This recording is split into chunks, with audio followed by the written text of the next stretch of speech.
But the problem with the corporate structure is it takes that responsibility away and accountability away, not completely, but largely, from the individual actors. And that causes some real problems, and especially here in the Gulf of Mexico. The other ways that accountability was taken away from BP is if BP can get the Congress to write regulations that give it a liability cap and give it remove liability by it being able to use the excuse that, well, hey, we met the regulations, then it's not as accountable as if there was no liability cap, there were no corporate structure protecting the individuals, and say a partnership of individuals whose own money was on the line if they damaged people, could do the same job with a lot more accountability and probably would be a lot safer.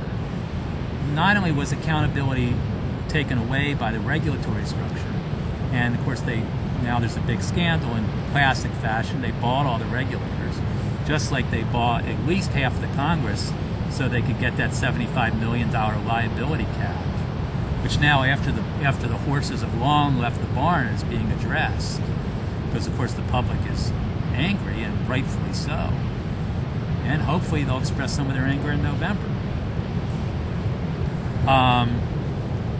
But if you also look at BP's history, this may have also contributed to the problem. BP was agglomerated by Wall Street in mergers and acquisition frenzy in the last decade, and is an agglomeration of a whole bunch of corporate cultures that have not been able to totally gel together, especially gel when it comes to concerns about safety and health. And so it has a history since these mergers of some pretty poor management. And whether that's the result of the current management or not is another story. But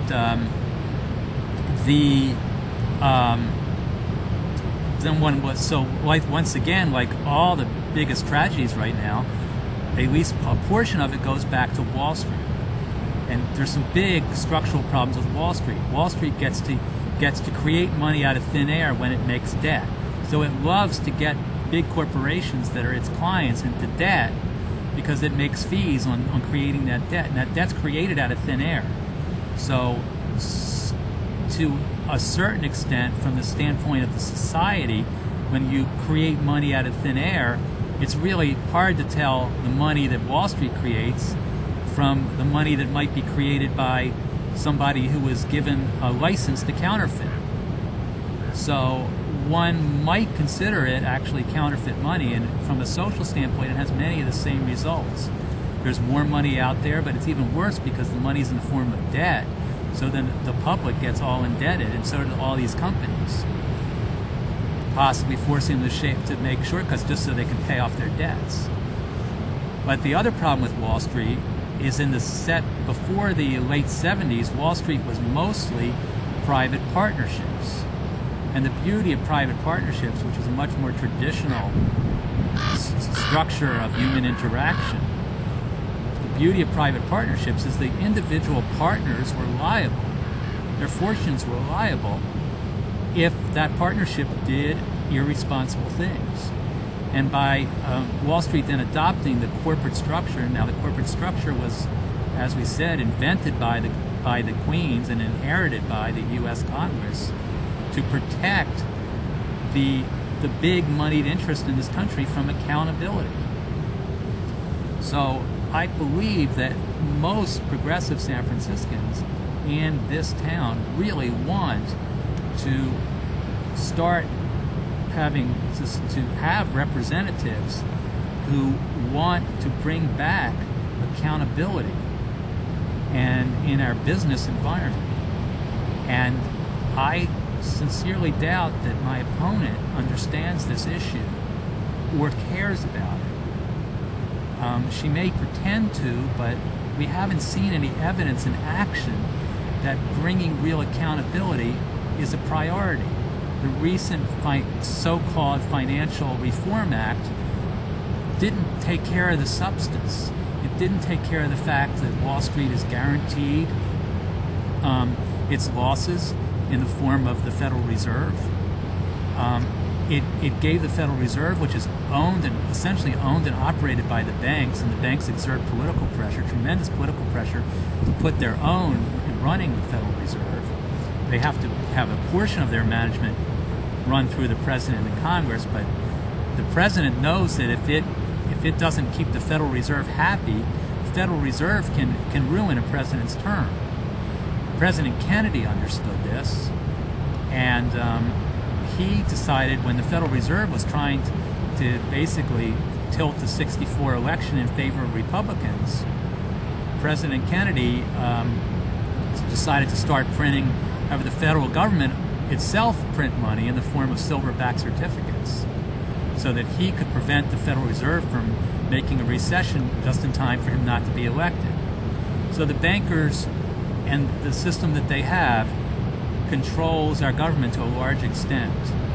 And we saw, when the financial crisis first hit, our representative working very closely with President Bush and President Bush's Treasury Secretary, against the will of most of the Democrats in Congress, to exert tremendous pressure after at first Congress said no, to say, yes, we're going to hand the banks $750 billion. And the leadership of what's supposed to be the most progressive people in Washington exerted tremendous pressure to prevent the Federal Reserve from being audited.